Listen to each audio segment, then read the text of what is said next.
Ever scroll through social media and see, like, a stock price next to a rocket ship emoji and think, wait, is that even, like, a thing? Yeah, it's wild, right? It's like people making serious money based on memes. Yeah, and it's not just a passing fad. I mean, it really makes you wonder if this whole meme stock thing is actually changing how Wall Street works. That's what we're diving into today, right? Getting to the bottom of how this all works. Exactly. No financial jargon, I promise. Perfect.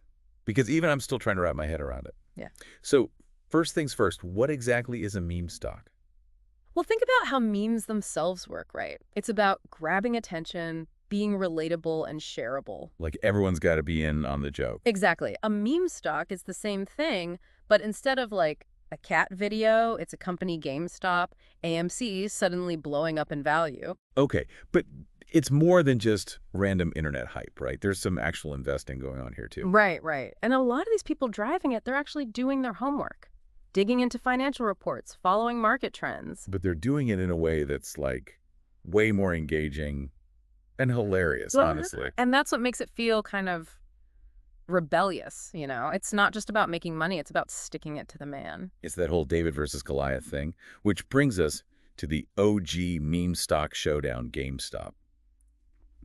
How did this struggling video game store become the, like, poster child for all this? Well, it all started with this guy, Keith Gill, or Roaring Kitty online. He saw potential in GameStop, something traditional analysts were missing, that the company was undervalued. Undervalued how? So he believed that a bunch of hedge funds were betting against GameStop, doing something called short selling. Okay, hold up. Short selling, that's like, Like borrowing your friend's rare video game, hoping to buy it back later at a lower price, right? and make a profit on the difference. Exactly. That's short selling, borrowing an asset, a stock in this case, and immediately selling it. If the price goes down, you buy it back cheap, return it, and pocket the difference.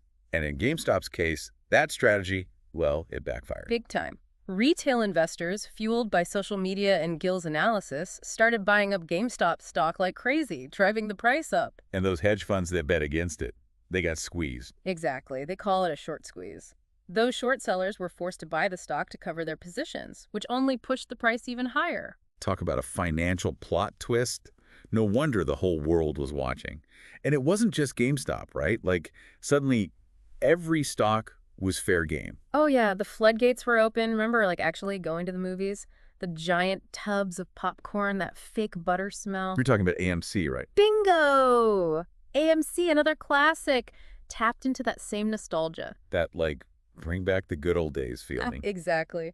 People Yeah. wanted to relive that, so they piled into the stock, trying to take it, to the moon. To the moon. Okay, there's that meme stock lingo. Can we break some of that down? Sure, sure. Meme stock 101. Let's start with Diamond Hands.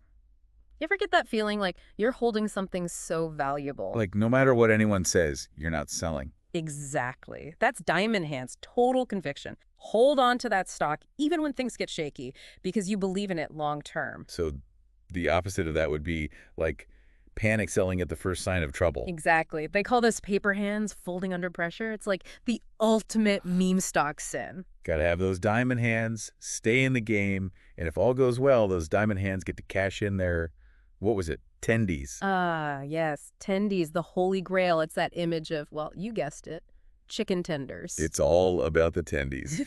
But seriously, though, are meme stocks really investing?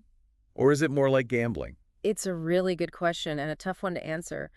You are buying and selling shares in real companies, but the way those prices move, it's not always connected to like traditional financial logic. It's social media buzz, FOMO, those short squeezes.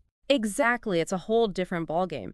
These meme stock communities, they're tapping into something that Wall Street doesn't quite get, which leads to the big question, is this temporary? Or is it a fundamental shift in how markets work? It's like we're seeing, like, the whole financial system get a makeover in real time. But is it, like, still happening, this whole meme stock thing? It feels quieter now than, like, a year or two ago. Yeah, that crazy time with GameStop almost at $500 a share. That kind of energy is hard to keep going. Imagine being in on that, though. The, like, what if this is it, the big one kind of feeling. It was nuts. Exciting, scary, totally new. But yeah, you're right. Things have calmed down. A lot of those early meme stocks, their prices are back to, well, more normal levels now. But it's not over, right? I mean, we saw what happened with Bed Bath & Beyond just last year. Oh, right. Yeah, Bed Bath & Beyond. Proof that this whole meme stock roller coaster hasn't stopped. That sudden boom, then bust. Showed how unpredictable it still is. So, like, how is a regular person supposed to make sense of it all? If you're just trying to learn the investing basics, where do you even start? That's where it gets really interesting, actually. See, you've got individual meme stocks, but then there's also this thing called the meme ETF. Whoa, hold on. We're going meta now. What even is that? Okay, so an ETF, that's an exchange-traded fund. Basically, it's like a bundle of stocks all grouped together. And the meme ETF, it tracks a bunch of, well, meme stocks. So instead of betting on one company, you're betting on, like, the meme stock trend as a whole. Exactly. It's like a way to spread out your risk, ride the wave, but without needing to pick which specific meme stock is going to take off. Mind-blowing how all this started with, like, Redditors and memes, and now there are legit financial products based on it. So what's next? Are meme stocks here to stay? $1 million question, and nobody knows for sure. But what is clear is that this whole thing, it showed us something huge about money now. Social media, online groups, they have power. Real power to move markets, challenge how things have always been done. Like finance is becoming more democratic, whether Wall Street likes it or not. Exactly. And that's worth watching closely. Whether you're pro-investor or just curious about this stuff, the meme stock thing, it's a sneak peek at how things could be, where everyone's opinion, working together, can reshape money itself. A lot to think about. But hey, that's kind of the point of these deep dives, right? Big thanks to our expert for breaking it all down for us. And to everyone listening, next time you see those rocket emojis and stocks going wild, remember, there's a whole lot happening behind the scenes. Stay curious, ask questions, and until next time, happy investing.